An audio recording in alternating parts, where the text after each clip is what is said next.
At eto na nga guys, nilabas na ni Honda Motorcycle Philippines yung kanilang bagong unit. So walang iba kundi ang Navi 110. So meron tong 4-stroke, 2 valve, naka air cooled.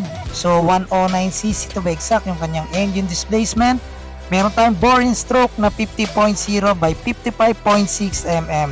May compression ratio na 9.5:1. So meron tayong maximum power na 5.89 kilowatts at 7,500 RPM. Para naman guys sa kanyang max torque, meron tayong 8.91 Newton meter at 5,000 RPM. So naka electric and kickstart tayo dyan. So etong motor na to is na carburetor pa guys, hindi pa siya naka FI. Pero ang fuel consumption niya is 48.4 kilometers per liters. So para naman sa kanyang mga preno, naka drum brake tayo dyan, harap at likod. Syempre naka CVT type tayo dyan. Size ng gulong sa unahan, meron tayong 90-90 by 12.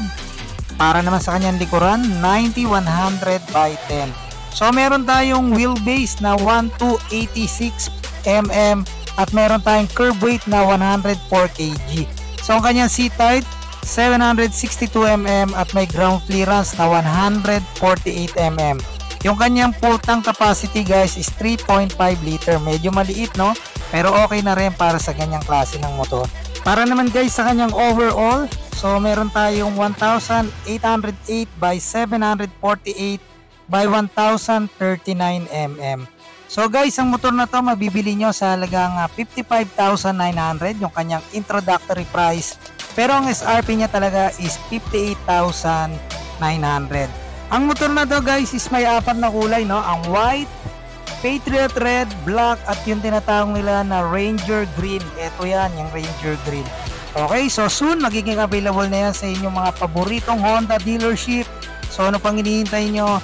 Pwede na siguro kayo magpa-reserve niyan para pagka nagkaroon ng available is kayo kagad ang unang-unang magkakaroon ng Navi 110 mula sa Honda Motorcycle Philippines.